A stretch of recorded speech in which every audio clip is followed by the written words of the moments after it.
네, 시청자 여러분 안녕하십니까? 뉴스타트 2부 시작합니다. 우리와 미국의 무역 협상이 속도를 내는 분위기입니다. 우리 측의 주요 인사들이 미국을 찾아 협상을 진행하고요. 미국에서는 곧 이견을 해소하고 협상을 마무리할 것이라는 목소리가 나옵니다. 협상 타결이 가시권에 들어온 건 다행이지만 결국 중요한 건 세부 내용이죠. 지켜봐야겠습니다. 세기의 이혼으로 불린 최태원 SK 회장과 노소영 관장의 이혼 소송이 오늘 대법원에서 결론이 납니다. 최대 쟁점은 항소심에서 인정됐던 1조 원이 넘는 재산분할금이 유지될지인데요. 이 결과에 따라 최 회장 개인을 넘어 SK그룹 지배구조에도 큰 파장이 불가피할 전망입니다. 그럼 이 시각 주요 뉴스부터 살펴보겠습니다.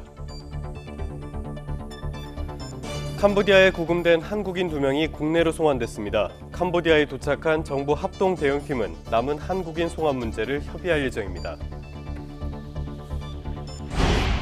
캄보디아와 인접한 베트남 국경지대에서 한국인 여성이 숨진 채 발견돼 경찰이 수사에 나섰습니다.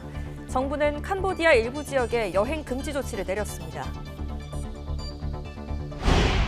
정부가 세 번째 부동산 대책을 발표했습니다. 규제 지역 확대와 함께 고강도 대출 규제가 추가됐습니다. 한미 관세 협상 후속 협의를 위해 우리 경제통상 수장들이 줄줄이 미국을 찾습니다. 이달 말 에이펙 정상회의를 앞두고 관세 협상 타결이 임박했다는 관측이 나옵니다. 최태원 SK그룹 회장과 노소영 아트센터 나비관장의 이혼 소송 상고심 결론이 오늘 나옵니다. 2심에서 인정한 1조 원이 넘는 재산 분할이 대법원에서 확정될지에 관심이 쏠립니다.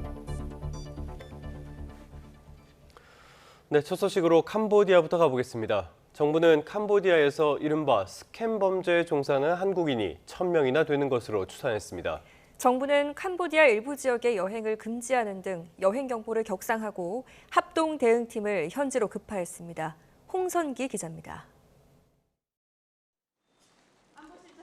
정부는 캄보디아 안에서 온라인과 전화 등으로 사기 행각을 벌이는 이른바 스캠 일을 하는 한국인이 1,000명이나 되는 것으로 보고 있습니다. 한국인이 거기에 일하고 있는 숫자도 상당한 규모라고 알려져 있습니다. 정확한 숫자는 잘 알 수 없지만 대체로 우리 국내 관련 기관에서는 1,000명 남짓이라고들 보고 있습니다. 물론 1,000명이나 되는 한국인이 모두 납치나 감금 피해를 입고 있는 건 아닙니다. 그래도 외교부가 납치나 감금 신고를 한 한국인 가운데 안전을 확인하지 못한 80여 명보다 10배 넘게 많은 숫자입니다. 이 같은 심각한 상황을 고려해 정부 합동 대응팀은 꾸려진 지 하루 만에 현지로 출발했습니다. 외교부와 법무부를 비롯해 경찰청과 국정원까지 참여한 합동 대응팀은 도착 즉시 캄보디아 정부와 고위급 면담을 진행할 예정입니다. 현지에서 캄보디아 외교부, 내무부, 그리고 온라인 스캔 대응위 등을 방문하게 되고요. 고위급을 접촉함으로써 이번 사태의 해결 방안들을 보다 구체적이고 그리고 적극적으로 논의해 갈 예정입니다. 대응팀은 일단 현지 경찰에 체포된 우리 국민은 캄보디아 정부와 협의를 통해 이르면 이번 주말 안에 국내로 송환한다는 계획입니다. 또 지난 8월 현지에서 숨진 대학생 박모 씨의 부검과 국내 운구도 서두를 예정입니다. 우리 의료진이 참여하는 공동 부검도 어느 정도 합의가 끝난 상태입니다. 외교부는 현재 주 캄보디아 대사가 공석인 점을 고려해 지난해 중동 사태 당시 90명이 넘는 우리 국민 탈출을 지휘한 박일 전 주 레바논 대사를 푸놈펜에 보내기로 했습니다. 민주당도 정부 합동 대응팀을 측면 지원하기 위해 김병주 의원을 단장으로 하는 안전대책단을 현지에 급파했습니다. 정부는 취업 사기 감금 피해가 급증한 보코산 지역 등에 대해서는 여행을 금지하고 시아누크빌주는 출국을 권고하는 등 캄보디아 내의 여행 경보를 격상했습니다. YTN 홍성기입니다.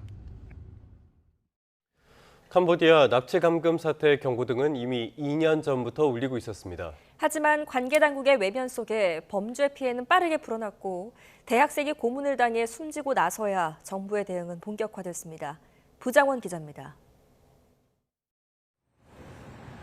캄보디아에서 한국인을 겨냥한 납치와 감금이 급증한 건 지난 2023년 무렵입니다. 그런데 작년, 재작년부터 갑자기 한국의 젊은 친구들이 저한테 전화가 구조 요청 전화가 굉장히 많이 오더라고요. 매달 구조 요청만 수십 건에 이를 정도로 피해가 급증했지만 여기에 대응하기엔 현지 우리 경찰 인력이 턱없이 부족했습니다. 대사관에서도 이분들을 굉장히 적극적으로 도와주시고 있는데 물리적인 그런 인원이 충분하지가 않고 애초 한 명에 불과했던 경찰 영사는 지난해 10월과 지난달에 걸쳐 한 명씩 늘었을 뿐입니다. 이미 지난해 국정감사에서도 관련 경고가 나왔고 캄보디아 경찰 내에 코리안 데스크를 설치하고 경찰 주재관 대응 인력을 좀 정원 파견할 필요가 있다. 대책을 좀 마련해 보도록 하겠습니다. 당시 윤석열 정부도 적극적인 조치를 공언했지만 달라진 건 없었습니다. 외교부의 경찰 주재관 증원 요청마저 필요성이 적다는 이유로 묵살됐습니다. 동결하다 보니까 이걸 증원해 주지 않았죠. 올해도 증원 요청이 있어서 그 증원 요청에 적극 응할 계획입니다. 정부가 사실상 손을 놓은 사이 실종자 가족들은 온라인 채팅방에서 도움을 호소하거나 교민사회와 민간단체에 구조 방법을 수소문해야 했습니다. 경찰 신고에도 해외 실종 사건은 수사권이 없다는 답변이 반복됐고 최근까지 관련 통계조차 없었습니다. 결국 20대 대학생이 고문 끝에 숨지고 2달이 넘게 시신조차 돌려받지 못하는 비극적인 일이 벌어진 뒤에야 정부는 현지에 대응팀을 급파했습니다. 범죄를 저지른 사람은 적극 단속을 하고 피해자가 있으면 신속히 구출하는 노력을 계속해 나가고자 합니다. 여론이 들끓고 대통령까지 나서서 총력 대응을 주문한 만큼 늦었지만 남아있는 피해자들이 무사히 송환될 수 있도록 전력을 다해야 한다는 지적이 나옵니다. YTN 부장원입니다. 서울 해화경찰서는 베트남 국경지대에서 30대 한국인 여성 A씨가 숨진 것과 관련해 입건 전 조사에 착수했습니다. A씨는 지난 7일 캄보디아와 맞닿은 베트남 국경지대에서 숨진 채 발견됐습니다.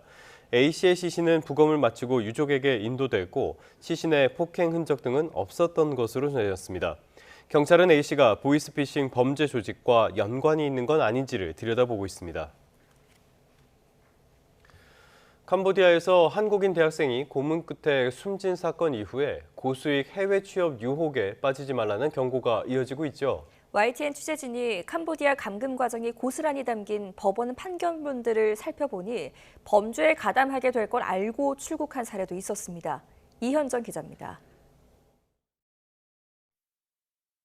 캄보디아 취업 사기나 감금 피해 사건을 다룬 법원 판결문에서 관련 인물들은 하나같이 큰 돈을 벌 수 있다는 유혹에 출국했다고 진술했습니다. 카지노나 텔레마케팅, 암호화폐 관련 업무를 하면 한 달에 수천만 원의 고수익을 보장하겠다는 말을 덜컥 믿었다는 겁니다. 하지만 범죄에 가담할 수 있다는 걸 미리 알면서 비행기에 몸을 실은 사례도 있었습니다. 관련 판결에서 재판부는 출국 전 이미 불법적인 일을 할 것이란 생각을 했다거나 범죄 수익을 세탁하는 일을 하면 큰 돈을 벌 수 있다는 제안을 승낙하고 캄보디아행을 선택했다고 지적했습니다. 문제가 뭔가 하면은 맨 처음에 애들이 범죄 동도자로 대포 총량을 들고 왔거나 보이스피싱이나 이 범죄를 알고 있는 친구들이 들어왔어요. 다만 피해자들이 도착한 캄보디아 범죄단지. 웬치는 기대했던 모습과는 정반대였습니다.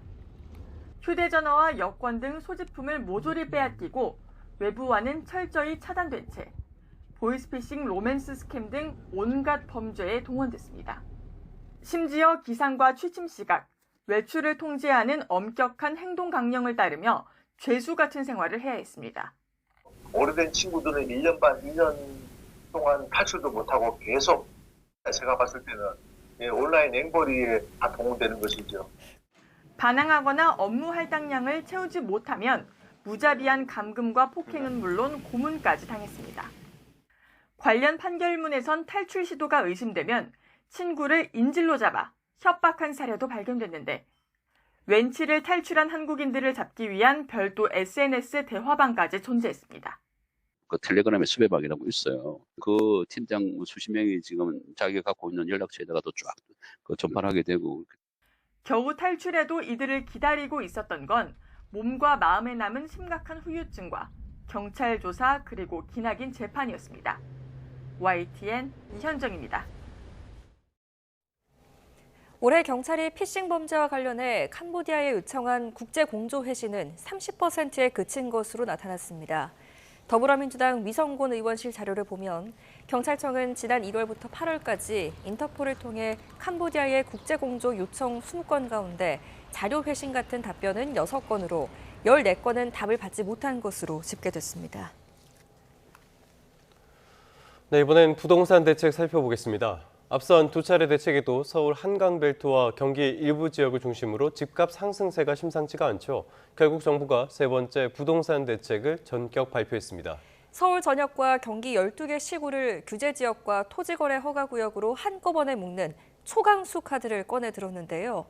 주택 구매 시 2년 동안 실거주 의무가 발생하며 대출, 세제, 청약 규제가 강화됩니다. 먼저 차유정 기자입니다. 풍부한 유동성과 금리 인하 기조에 주택 공급 부족에 대한 우려가 커지며 서울 전역에 집값 불안이 확산하는 상황. 두 차례 대책에도 과열 양상이 계속되자 정부가 한 달 만에 초강경 규제책을 들고 나왔습니다. 기존에 지정됐던 강남 3구와 용산구 외에 서울 전역과 과천, 분당 등 경기 12개 시구를 조정 대상 지역 및 투기과열지구, 토지거래 허가구역으로 동시 지정하는 방안입니다. 당장 20일부터 해당 지역 내 주택을 사려면 2년 실거주를 조건으로 관청 허가를 받아야 합니다. 전세를 끼고 집을 사는 갭 투자가 서울에서 원천 차단되는 셈입니다. 무주택자가 해당 지역에서 주택담보대출을 받을 경우 LTV 담보 인정 비율도 70%에서 40%로 강화됩니다. 특히 15억 원 미만 아파트가 많은 노도강, 금관구 등에서 대출 한도 축소 영향이 클 것으로 보입니다.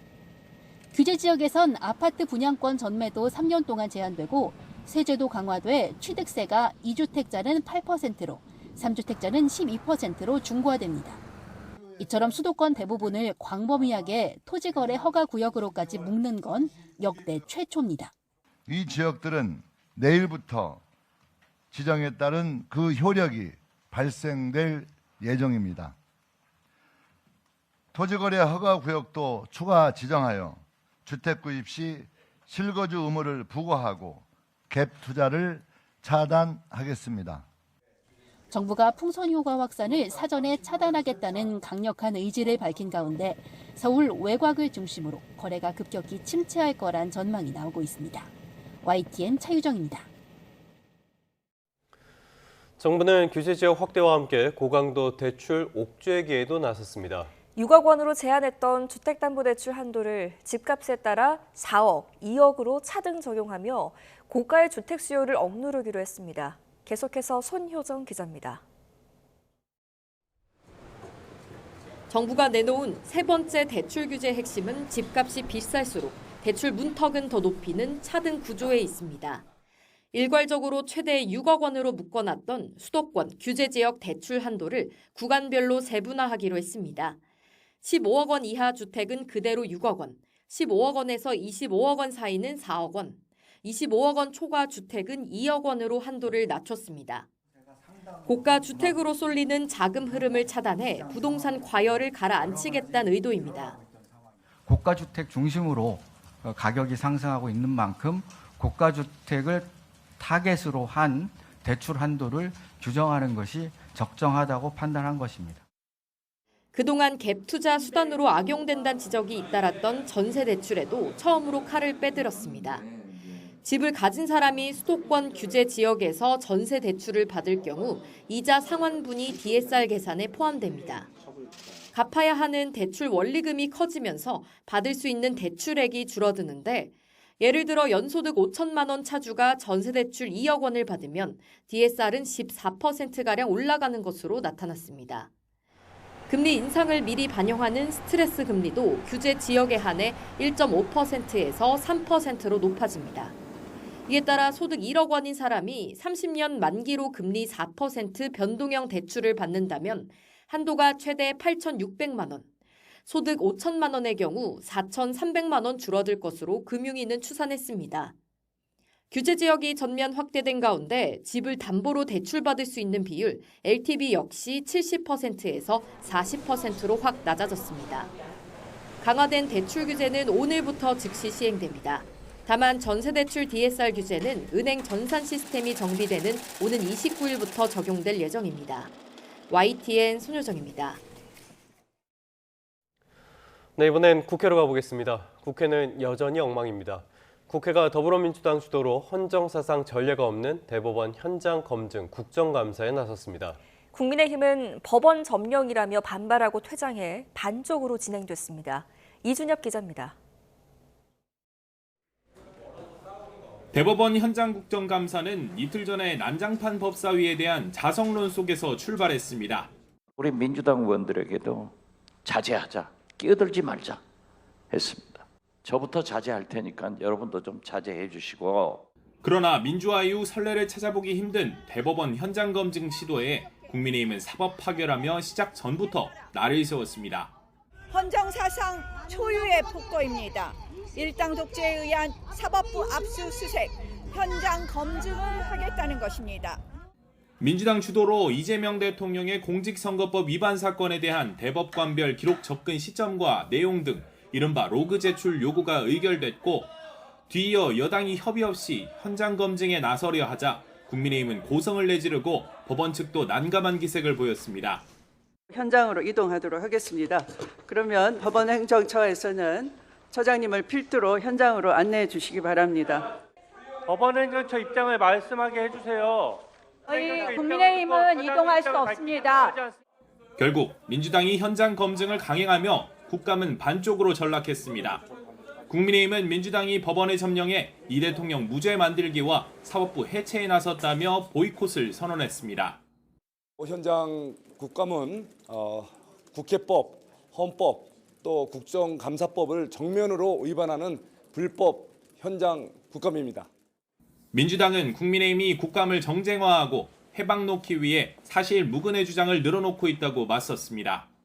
이미 국감법에 대한 국회법 해설서에는 충분히 가능하다, 할 수 있다라고 이렇게 밝히고 있습니다. 거센 기싸움이 무색하게 현장 검증은 대법정과 소법정, 대법관 집무실 등을 15분 남짓 돌아보고 끝났습니다. 로그 열람이나 검증 등은 이뤄지지 않았습니다. YTN 이준엽입니다. 중앙선거관리위원회 국정감사에서는 지난 대선 때 부실한 투표용지 관리 문제가 도마 위에 올랐습니다. 선관위원장은 관례대로 인사말 후 이석했지만 여야의 입장은 대법원장 때와는 정반대였습니다. 황보혜경 기자입니다. 행정안전위원회 국정감사에 나온 노태학 중앙선관위원장은 지난 6.3 대선 당시 투표용지 반출과 대리투표 논란 등을 언급하며 개선 의지를 밝혔습니다. 반면 교사로 삼아 내부의 문제를 직시하고 외부의 시선으로도 냉정히 평가하여 인사말을 마친 노 위원장이 자리를 뜨려 하자 야당 간사가 제지하고 나섰습니다. 민주당이 조희대 대법원장을 증인석에 앉힌 걸 거론하며 선관위원장도 자리를 지키라고 요구한 겁니다. 법사위는 다르고 행안위는 다릅니까? 국회라는 어떤 운행의 규칙은 어느 상임이든지 똑같아야 된다고. 민주당은 여야 협의가 없었다며 반박했습니다. 사전 합의와 협의 없이 갑작스럽게 이렇게 국정감사장에서 문제 제기를 하는 것은 온당치 않은 것 아닌가라는. 민주당 소속 신정훈 행안위원장이 관례에 따라 이석을 허용하면서 공방은 일단락됐습니다. 민주당은 12.3 비상계엄 당시 계엄군의 선관위 점거 시도에 대해 왜 고발 조치를 안 하느냐고 선관위를 질타했습니다. 수사의 결과가 나와야지 조치를 한다, 이 이야기는 말이 안 맞지 않습니까? 어떻게 하시겠다는 것을 종감 직전까지 우리 위원회에 보고해 주실 것을. 부동산과 의료, 선거 등 중국인 3대 쇼핑 방지법을 당론으로 채택한 국민의힘은 외교 상호주의에 맞지 않게 중국인에게 과도하게 투표권이 쏠렸다고 지적했습니다.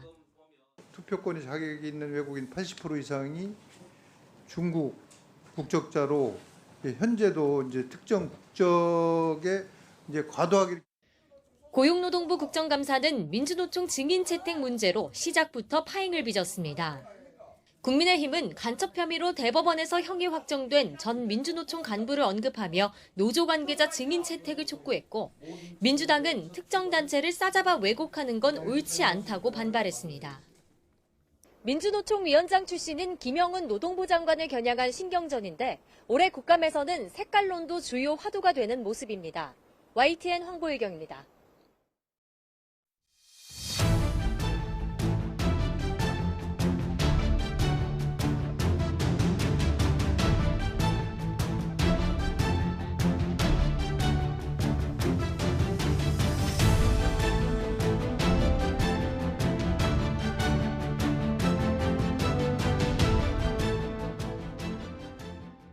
미중 무역 갈등 속에 중국 정부가 하나오션의 미국 자회사들을 제재했죠. 우리 정부는 고래 싸움에 새우 등이 터질까 우려하고 있습니다. 대통령실은 중국의 히토류 수출 통제 강화 조치를 둘러싼 대응책 마련에도 나섰습니다. 정인용 기자입니다. 한미 조선협력 상징 하나 필리조선소 등 하나오션 자회사 5곳이 중국 정부 제재 대상이 된 걸 두고 대통령실은 예상 가능한 일이었다고 평가했습니다. 미중 간 공급망 갈등이 치열한데 조선 해운 분야에서도 중간에 끼인 우리 기업에 피해가 발생할 수 있었다는 설명입니다. 실제 중국 측이 내세운 하나 제재 이유도 중국 조선업 등에 대한 미국 정부 조사에 협조했다는 것이었는데 대통령실은 의도를 파악 중입니다. 미국의 첨단 기술 수출 통제와 고율 관세에 대한 맞불 성격으로 중국이 히토류 수출을 옥죄는 걸 놓고도 정부는 고심입니다. 히토류는 반도체와 전기차 등 주요 첨단 제품에 꼭 필요한 물질인데 중국이 모든 공급 단계에서 사실상 독점적 지위를 갖고 있습니다. 이에 따라 국내 산업에도 미칠 영향을 고려해 국가안보실은 관계부처 당국자들을 소집해 긴급 점검회의를 열었습니다. 위성락 안보실장은 미중 대립이 첨예한 시점에 중국 의존이 높으면 위험도가 커진다며 히토류 수입을 다변화하고 안정적 공급처를 확보하는 등 많은 노력을 하고 있다고 강조했습니다. 관세 협상에 더해 미중 공급망 갈등에 따른 대책까지 한미, 미중 정상회담이 예상되는 에이펙을 앞두고 우리 기업 피해 최소화에 대통령실이 촉각을 곤두세우고 있습니다. YTN 정인용입니다. 트럼프 행정부가 중국이 히토류 수출 통제로 세계 경제를 통제하려고 한다며 동맹에 함께 대항하자고 촉구했습니다.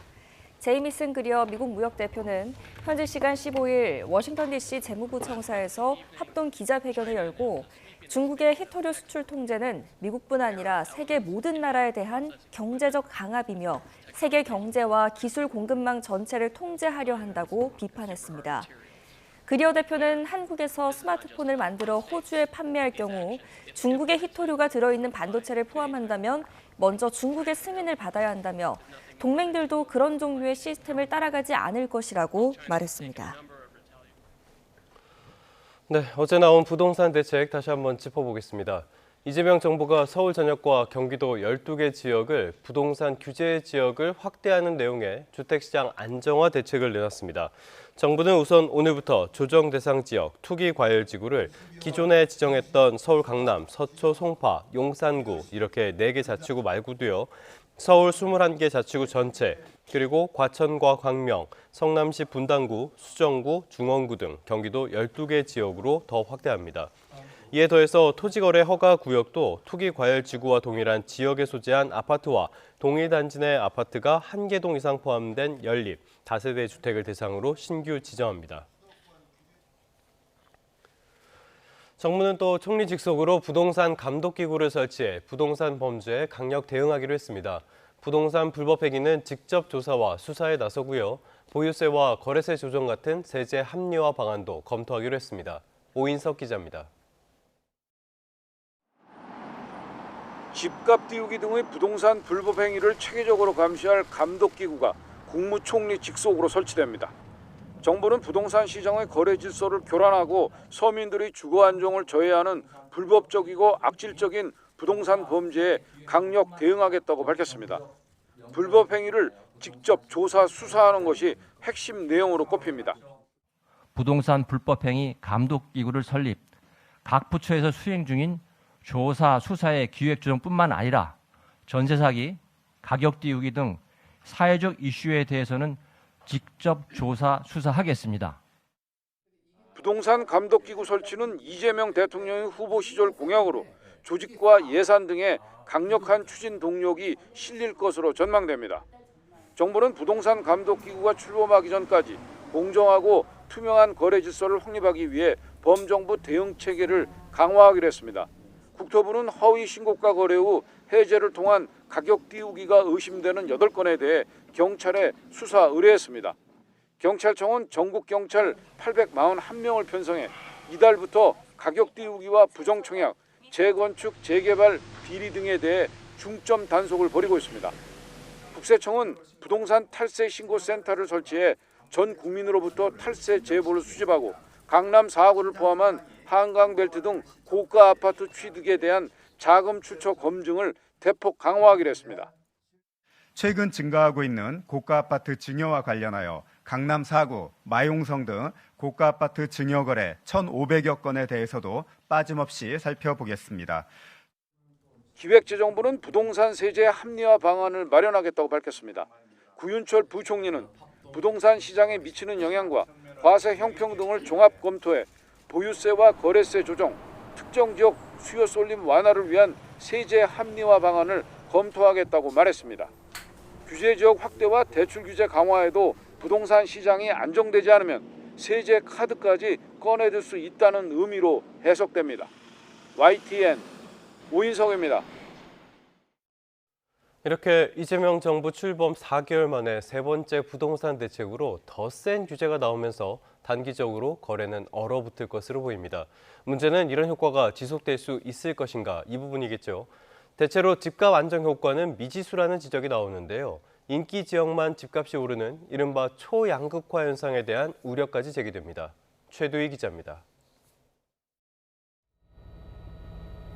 이재명 정부의 세 번째 부동산 대책 핵심은 규제 중심의 강력한 수요 억제입니다. 서울 전체와 과천, 성남 등 경기 12개 지역을 3중 규제로 묶었습니다. 공급 측면을 무시한 반쪽짜리 대책인 만큼 정부가 원하는 장기적 집값 안정 효과를 기대하긴 어렵다는 지적이 나옵니다. 집값 상승을 하고 있는 지역들을 거꾸로 찍어준 것 같은 결과도 될 수 있어요. 시장 수요가 위축이 돼서 좀 안정되는 듯한 효과가 나타나겠지만 시간이 지나면 금방 약효가 다 떨어지고 시장에서는 다시 시장 논리에 의해서 수요와 공급의 움직임들이 서울 외곽 지역 등을 중심으로 단기적으로는 거래가 급격히 감소할 것으로 관측됩니다. 다만 대출 의존도가 낮은 현금 부자들이 강남 등 인기 지역 위주로 거래를 이어가면서 초양극화 현상이 나타나고 자산 불평등이 커질 가능성도 있습니다. 갭 투자를 원천적으로 봉쇄를 했기 때문에 현금 자산가들이 움직이는 사실 강남 3구라든가 이런 한강 벨트만 움직이는 그런 초양극화가 좀 나타날 것으로 예상됩니다. 이 같은 거래 절벽으로 인해 지역별로 신고가와 신저가가 공존하는 극단적인 가격 양극화 시장이 형성될 것이란 전망도 나옵니다. 수도권 규제 지역의 고가 주택에 대한 대출 한도도 축소하기로 한 만큼 오히려 15억 원 이하 아파트로 수요가 몰리는 현상이 발생할 가능성도 있습니다. 대출 한도가 금액별로 15억 이하는 6억 그대로 유지가 되거든요. 그러다 보니까 금액을 찾아서 15억 이하 아파트로 또 수요가 이동하는 현상이 발생할 수도 있습니다. 이번에 규제 지역으로 묶인 지역 주변으로 가격 상승세가 번지는 이른바 풍선 효과가 나타날지도 지켜봐야 합니다. 전월세 등 임대차 시장의 경우 내 집 마련 문턱이 높아지면서 전세 물량은 줄어들고 월세화 현상이 가속화할 것으로 관측됩니다. YTN 큐드입니다. 그런데 서울시는 반발했습니다. 부작용이 우려된다고 했지만 정부가 발표를 강행했다는 겁니다. 규제 중심의 정책의 실효성을 의심하면서 진행 중인 주택 공급 사업에도 영향이 불가피할 것으로 보고 있습니다. 양희력 기자입니다. 서울시는 정부가 새 부동산 대책 발표를 코앞에 두고 투기 과열 지구와 조정 대상 지역에 대한 의견을 타진했다고 밝혔습니다. 이에 대해 서울시는 주택시장 안정화나 실수요자의 불안 심리 등 부정적인 영향이 있을 수 있다며 부작용을 우려하는 입장을 정부에 전달했습니다. 과거에도 집값을 잡기 위해 이런저런 규제를 꺼내들었는데 과연 의도한 대로 시장이 흘러갈지 신중하게 잘 보고 결정하라는 취지였습니다. 정부의 이런 정책이 집값 안정화에 영향을 못 미칠 거라며 간접적으로 반대 의견을 피력한 겁니다. 정부의 새 부동산 대책이 나오자 서울시는 서울 모든 지역을 토지거래 허가제로 지정하는 건 자유경제 시장 원리에 반하는 반시장적인 요소가 있다면서 반대 입장을 분명히 했습니다. 다만 투기과열지구와 조정대상 지역의 경우 현재 주택가격 상승률이 물가 상승률보다 높다며 어느 정도 필요성은 인정했습니다. 충분한 공급을 통해 수요가 활발하게 이루어지고 이를 통해 적정 수준에서 집값이 형성되면 주택시장이 안정화될 거라는 게 서울시의 입장. 규제를 통해 수요를 억눌러 집값을 잡겠다는 정부 방침과는 정반대입니다. 강남, 서초 이 지역에 재건축이 빠른 속도로 이루어질 수 있도록 함으로써 집값 급등의 진원지인 강남 그리고 한강 벨트의 집값을 잡겠다는. 이를 위해 서울시는 우선 기존에 추진해오던 주택 공급 사업을 차질 없이 진행할 방침입니다. 당장 대치동 대치현대아파트와 고덕동 고덕아남아파트를 친환경 주거단지로 탈바꿈하는 리모델링 사업 계획안을 통과시키고 서울 자양동 노후주거지를 최고 49층 1030세대 아파트 단지로 재개발하는 신속 통합 기획을 확정했습니다. YTN 양일혁입니다. 경제 한 줄 뉴스입니다. 우리나라를 대표하는 기업 총수들이 방미길에 올라 한미 관세 협상을 지원 사격할 것으로 보입니다. 전국 오피스텔 가격이 매매와 전세는 하락하고 월세만 상승하는 현상이 이어지고 있는 가운데 서울 오피스텔은 매매와 전세값이 상승 전환했습니다. 삼성전자가 브랜드 가치 순위에서 6년 연속 세계 5위 자리를 지켰습니다. 정부가 동해 심해 가스전 개발 사업의 자문을 맡았던 액트지오에 대한 논란을 조사하기 위해 감사원에 공익감사를 의뢰하기로 했습니다. 국내 스타벅스 매장에서 유아의 이유식 섭취를 제외한 외부 음식 취식이 전면 금지됐습니다. 지금까지 경제 한 줄 뉴스였습니다. 세계 팝 차트를 석권한 노래 골든의 주인공이자 또 작곡가이자 가수인 이재가 K-팝 데몬 헌터스 신드롬 이후 처음으로 한국을 찾았습니다. 우리 문화에 대한 자부심을 한껏 드러내면서 앞으로도 캐대헌처럼 K-팝과 팝 시장을 연결하는 작곡가가 되고 싶다는 바람을 전했습니다. 송재인 기자입니다. K-팝 데몬 헌터스 열풍 이후 처음으로 내한한 한국계 미국인 이재가 YTN 출연에 이어 국내 취재진 앞에서 처음으로 마이크를 잡았습니다.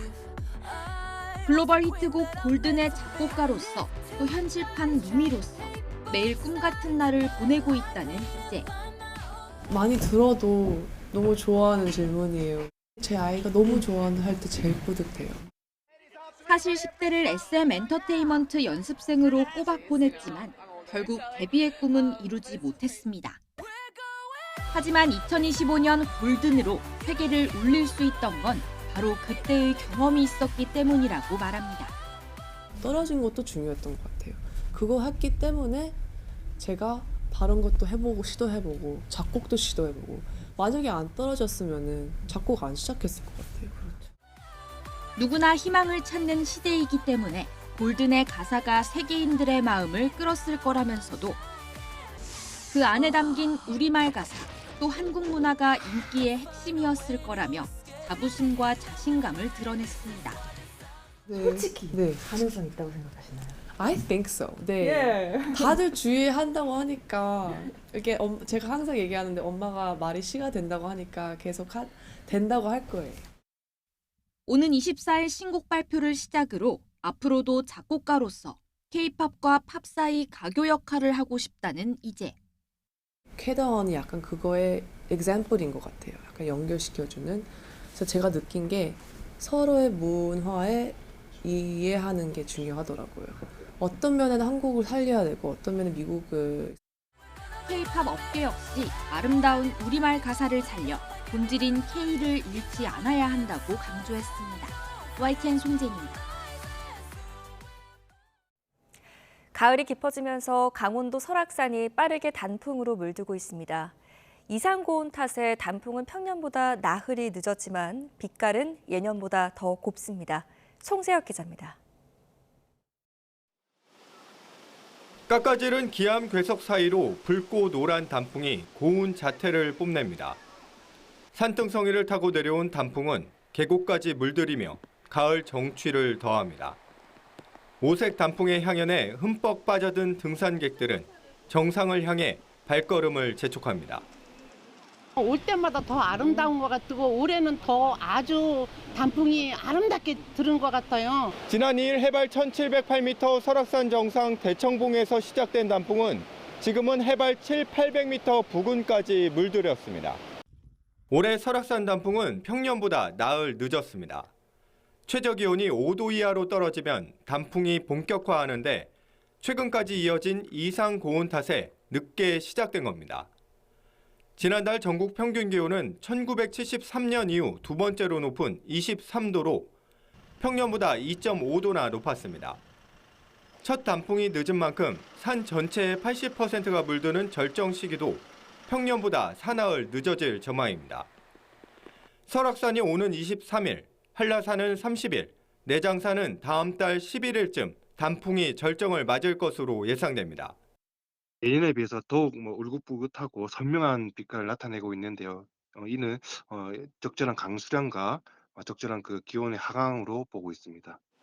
국립공원공단은 안전사고 예방을 위해 체력에 맞는 탐방로를 선택하고 등산화와 여벌옷 등 필수 장비를 갖출 것을 당부했습니다. YTN 송세혁입니다. 오늘 출근길에는 남해안과 제주도에 장대비가 쏟아지겠습니다. 현재 남부지방을 중심으로 비가 오고 있는데요.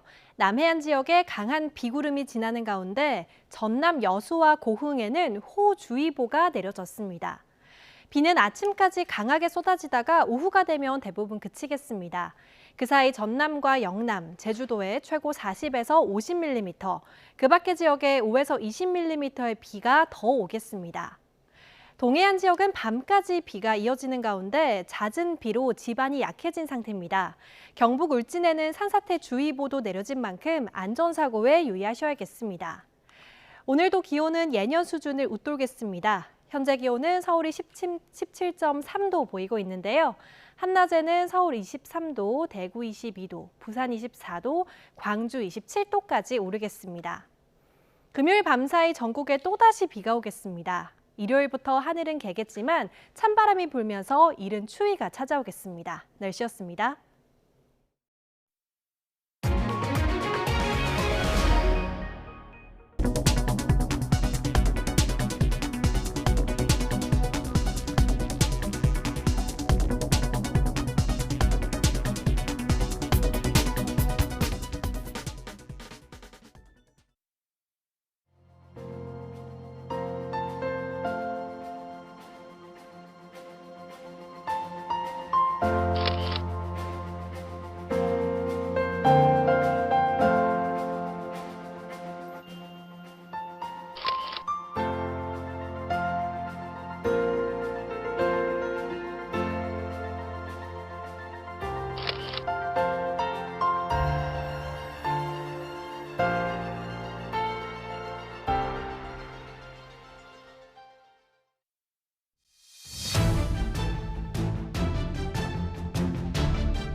네, 이번엔 특검 수사 상황 살펴보겠습니다. 윤 전 대통령이 외환죄와 관련한 조사를 받기 위해 내란 특검팀에 출석했습니다. 지난 7월 재구속된 뒤 처음으로 특검 조사에 응한 건데 조사실에서는 입을 굳게 다물었습니다. 이배진 기자입니다. 내란 특검 사무실에 있는 서울고검청사에 파란색 호송차가 들어섭니다. 윤석열 전 대통령이 재구속된 지 석 달 만에 다시 특검 조사를 받기로 한 겁니다. 내란 특검 조사는 세 번째인데 이번엔 평양 무인기 의혹 등 외환죄 관련 질의가 이어졌습니다. 앞서 특검은 윤 전 대통령이 두 차례 소환에 응하지 않자 지난 1일 재차 체포영장을 발부받아 강제 구인에 나설 계획이었습니다. 이에 따라 교도관이 영장 집행 계획을 알렸는데 윤 전 대통령이 출석 의사를 밝히면서 영장 집행 없이 조사가 이뤄졌습니다. 윤 전 대통령 측은 교도관에게 부담을 주지 않기 위해 세면도 못한 채 자진 출석했다면서도 이미 두 차례 조사에서 충분히 입장을 밝혔다며 모든 질문에 진술을 거부했습니다. 그러면서 특검이 변호인과 일정 협의 없이 일방적으로 체포영장을 청구해 절차적 하자가 있다고 주장했습니다. 특검은 즉각 반발했습니다. 윤 전 대통령 측이 외환 혐의에 대해선 변호인 선임서를 내지 않았고 제출 계획을 물어봐도 답하지 않았던 겁니다. 또 석 달 동안 진행한 외환죄 수사 내용을 기반으로 질문을 준비했다며 중복 수사라는 주장도 사실이 아니라고 맞받았습니다. 최상병 특검팀이 오는 23일 윤 전 대통령에게 소환을 통보한 가운데 앞서 강제 구인에 실패한 김건희 특검팀도 조사 일정을 검토할 예정이라고 밝혔습니다. 다만 윤 전 대통령이 자발적으로 조사실에 앉더라도 또 진술을 거부할 가능성이 있어 소환의 실효성은 크지 않을 거란 관측도 나옵니다. YTN 임혜진입니다. 내란 특검이 박성재 전 법무부 장관의 구속영장을 다시 청구하겠다는 방침을 밝혔습니다. 하지만 한덕수 전 국무총리에 이어 박 전 장관의 영장도 기각된 만큼 수사엔 차질이 불가피할 것으로 보입니다. 권준수 기자입니다. 법원이 밝힌 박성재 전 법무부 장관의 구속영장 기각 사유는 계엄의 위법성을 인식하게 된 경위와 객관적으로 취한 조치의 위법성의 존재 여부나 정도에서 다툴 여지가 있다는 겁니다. 그동안 박 전 장관은 통상적인 업무를 했을 뿐이라고 반박해왔는데 특검의 영장은 지나친 억측과 논리 비약으로 잘못된 자료를 근거로 한 무리한 청구였다고 생각합니다. 재판부 역시 충분한 공방을 통해 위법 행위가 있었는지 가려질 필요가 있다고 본 겁니다. 이에 대해 특검은 재판부의 기각 사유가 객관적으로 인정되는 사실과 너무 동떨어져 있어 받아들일 수 없다고 강하게 반발했습니다. 계엄 당일 박 전 장관이 대통령 집무실에서 상당한 시간 윤석열 전 대통령과 대화를 나눈 정황 등을 보면 계엄의 위법성을 인식한 건 다툼의 여지가 없다는 겁니다. 그러면서 법원에 박 전 장관에 대한 구속영장을 재청구하겠다는 방침을 밝혔습니다. 법원이 한덕수 전 국무총리에 이어 박 전 장관의 영장마저 받아들이지 않은 상황에서 특검의 영장 재청구 결과가 향후 수사의 주요 분기점이 될 전망입니다. 또 우선 법원과 주요 쟁점에 대한 판단이 엇갈린 만큼 막바지에 이른 계엄 국무회의 관련 수사도 속도 조절이 불가피할 전망입니다. YTN 권준수입니다. 해양경찰관 고 이재석 경사 순직 사건과 관련해 당일에 함께 당직 근무를 했던 파출소 팀장 이모 경위가 구속됐습니다. 법원이 증거인멸 우려가 있다며 구속 필요성을 인정한 건데 검찰은 이제 사건 은폐를 위한 윗선의 함구 지시 의혹 등의 수사 역량을 모을 방침입니다. 박정현 기자입니다. 마스크를 쓴 남성이 법원문을 나섭니다. 지난달 갯벌에서 홀로 구조활동을 벌이다 숨진 고 이재석 경사와 당일 함께 파출소에서 근무했던 이모경입니다. 구속영장 실질심사 출석을 위해 법원에 나온 이 경위는 유가족에 할 말이 없느냐는 등 취재진 질문엔 묵묵부답으로 일관했습니다. 혐의 인정하십니까? 어떤 부분 좀 소명하셨나요? 유족과 이 경사한테 하고 싶은 말 없으세요? 2인 1조 출동 규정 왜 안 지키신 겁니까? 심사 끝에 법원은 구속영장을 발부했습니다.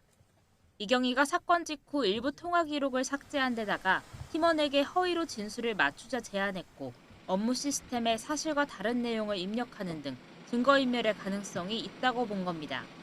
또 사건 당시 팀장이던 이경희 역할과 팀원들과 관계 등을 고려할 때 사건 관련자들의 유리한 진술을 요구하는 등 시도를 할 우려가 있다는 점도 구속 사유로 명시했습니다.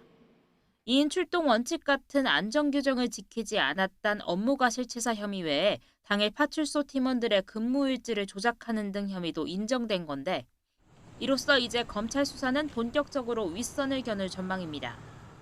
앞서 사건 뒤 고 이재석 경사 파출소 동료들을 중심으로 해경지 일부가 함구령을 내렸다는 폭로가 이어지며 은폐 의혹이 불거졌습니다.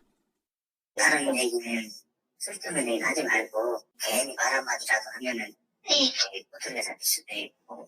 검찰 전담수사팀은 이미 최근 해당 파출소장과 이광진 전 인천 해경서장을 입건했고 최근 소환 조사를 마쳤습니다. YTN 박정현입니다.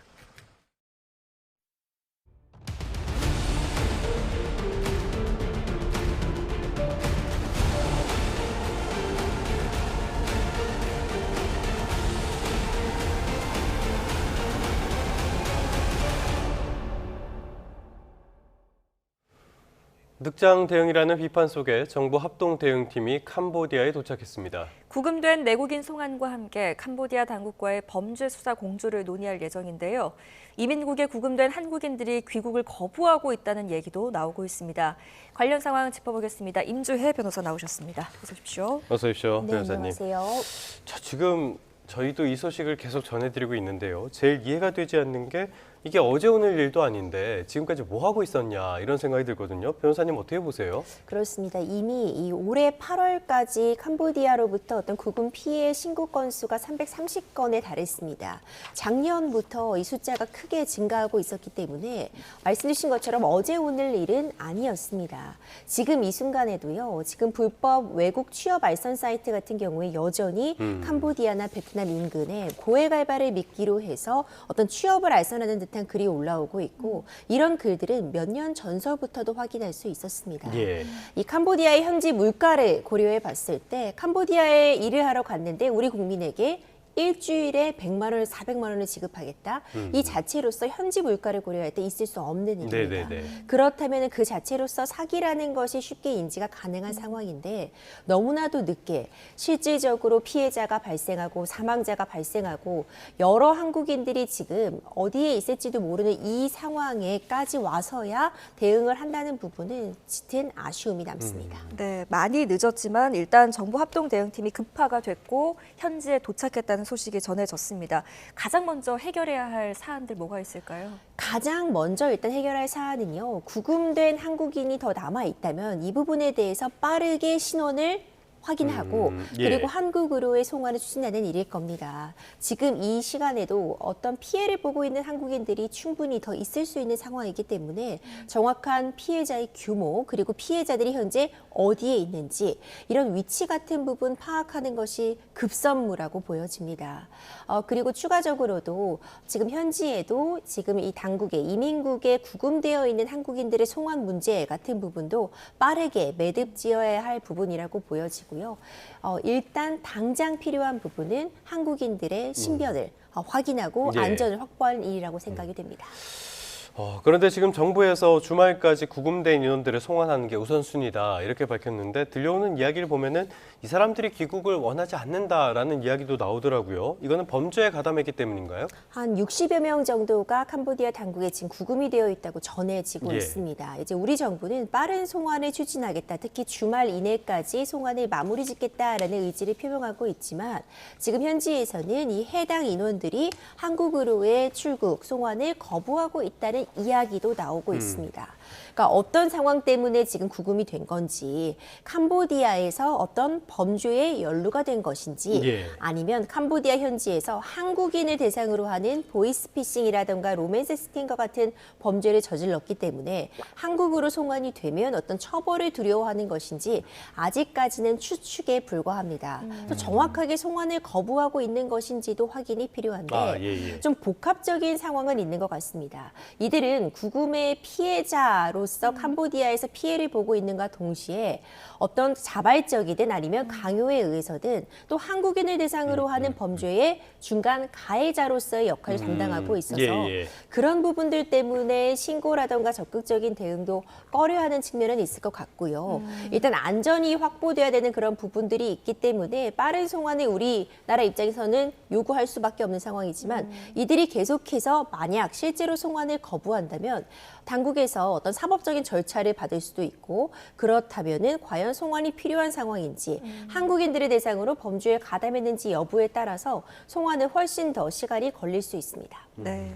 또 YTN 취재 결과에 따르면 범죄에 연루될 것을 알고도 캄보디아로 간 사례가 있다고 하더라고요. 처음에 잘못으로 시작을 했지만 결국에는 피해자가 된 상황인데 이걸 구분하는 어떤 기준이랄까요? 애매할 것 같아요. 이런 부분이 굉장히 추후에도 어떤 사법 절차에서 어려움으로 작용할 수는 있어 보입니다.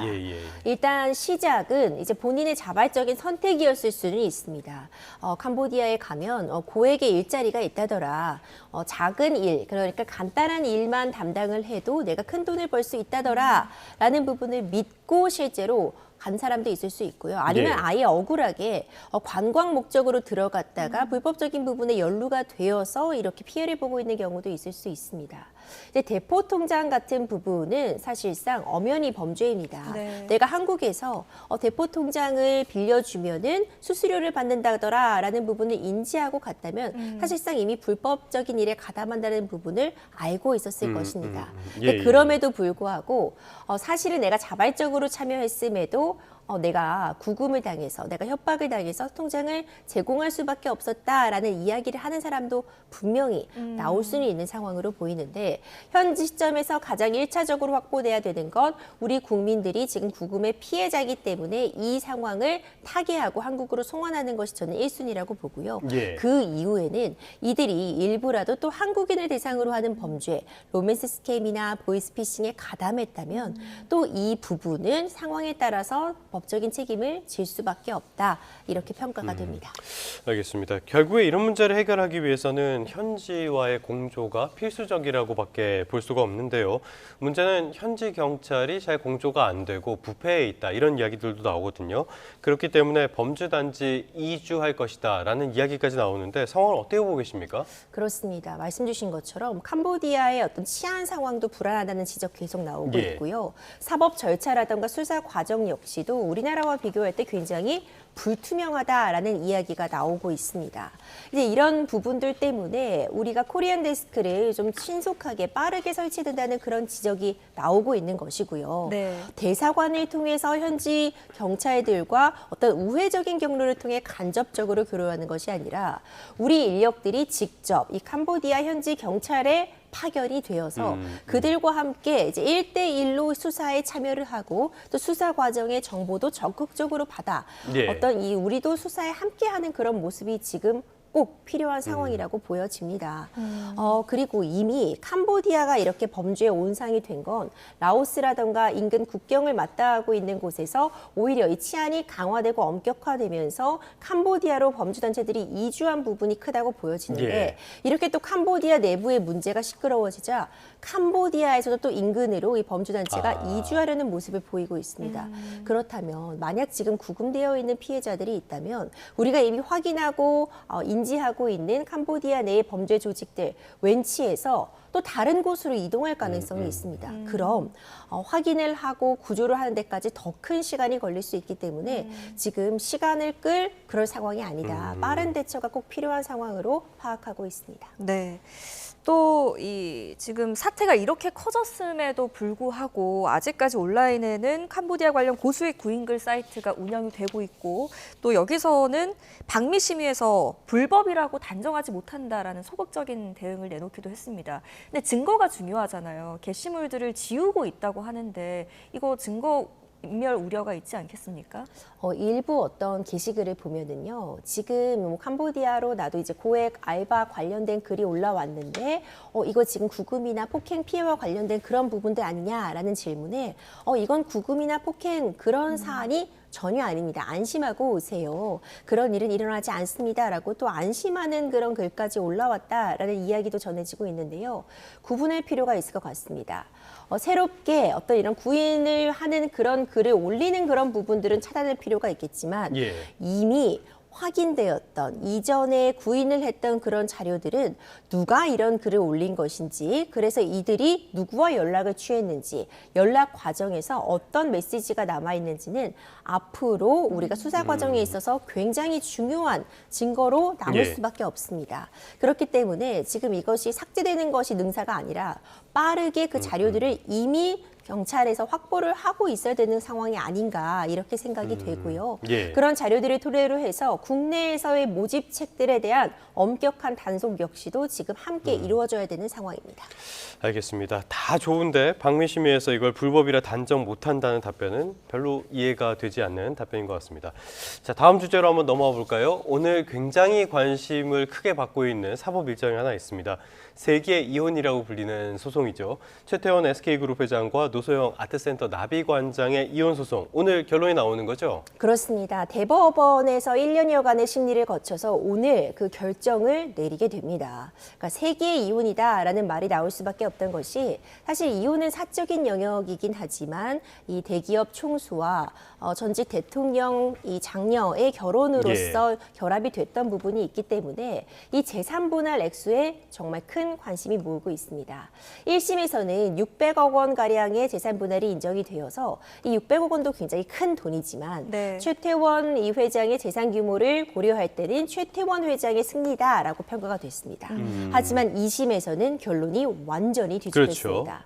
1조 3,808억 원이라는 막대한 재산 분할이 노소영 관장 측에 인정이 됐기 때문에 만약 오늘 이 항소심 판결이 그대로 확정된다면 최태원 회장은 1조 3천억이 넘는 이 금액을 노소영 관장에게 어떤 방식으로든 지급을 해야 되는 상황이라 SK의 지배 구조 자체에도 영향을 줄 수 있는 굉장히 중요한 상황이고요. 특히 대법원에서 쟁점이 될 만한 부분들 과연 이 SK가 성장하는 데 있어서 이 노소영 관장의 기여도를 인정할 것인지 그 기여도라는 것은 결국 다시 선대로 올라가서 노태우 전 대통령의 어떤 영향력 때문에 SK 이전의 선경이 성장할 수 있었다고 대법원에서 판단을 할 것인지 많은 부분들이 좀 쟁점으로 떠오르고 있습니다. 그 말씀하셨던 내용을 보면요. 2심에서는 이게 유형적인 효과는 없었다 그래도 무형적인 효과는 충분히 있었을 것이다 라는 판단을 한 거잖아요. 이런 판단 계속 유지될 걸로 보십니까?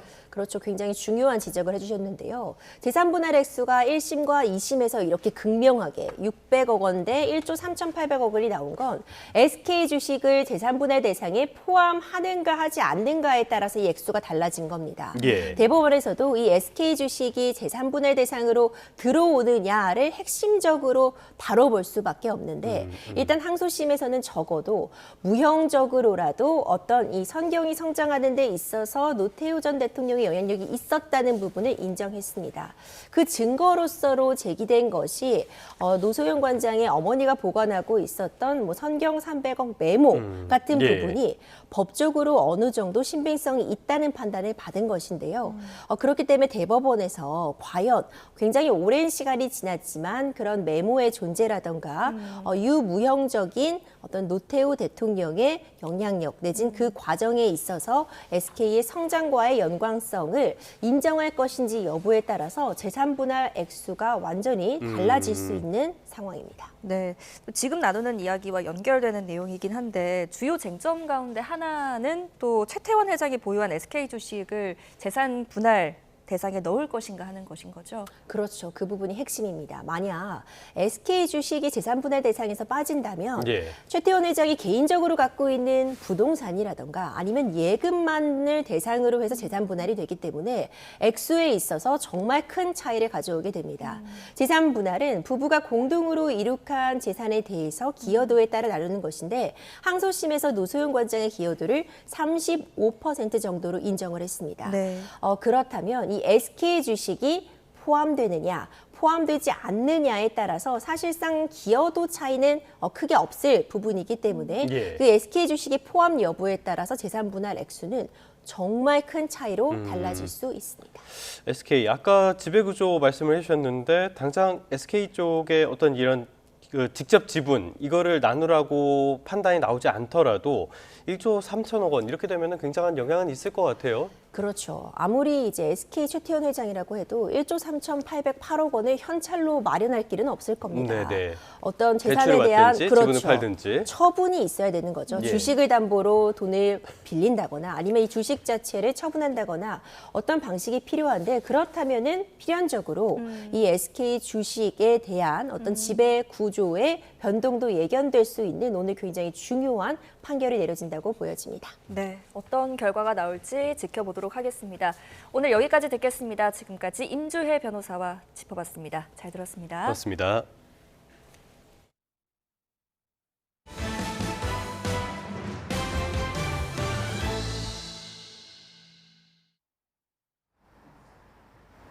현재 이곳 서울은 하늘에 구름만 많이 지나는 가운데 서늘함이 감돌고 있습니다. 반면 영동과 남부지방에는 비가 내리고 있고요. 남해안과 제주도에는 장대비가 쏟아지고 있습니다. 오늘 출근길에는 이들 지역에 시간당 20mm 안팎의 강한 비가 집중되니까요. 출근길 교통 안전에 주의하셔야겠습니다. 현재 레이더 영상을 보며 남해안과 제주도에 강한 비구름이 지나는 모습을 확인할 수 있는데요. 전남 여수와 고흥에는 호우주의보도 내려졌습니다. 비는 아침까지 강하게 쏟아지다가 오후가 되면 대부분 그치겠습니다. 그 사이 전남과 영남, 제주도에 최고 40에서 50mm, 그 밖의 지역에 5에서 20mm의 비가 더 오겠습니다. 오늘도 기온은 예년 수준을 웃돌겠습니다. 현재 기온은 서울이 17.3도, 대구는 18.4도 보이고 있습니다. 낮 기온은 서울 23도, 부산 24도, 광주는 27도까지 오르겠습니다. 금요일 밤사이 전국에 또다시 비가 오겠습니다. 일요일부터 하늘은 개겠지만 찬바람이 불면서 이른 추위가 찾아올 전망입니다. 동해안 지역은 오늘 밤까지 비가 이어지는 가운데 최근 자주 비가 내리면서 지반이 약해진 상태입니다. 경북 울진에는 산사태 주의보도 내려졌으니까요. 안전사고 발생하지 않도록 주의하셔야겠습니다. 지금까지 YTN 이혜민입니다. 뉴스타트 3부 잠시 뒤에 계속됩니다.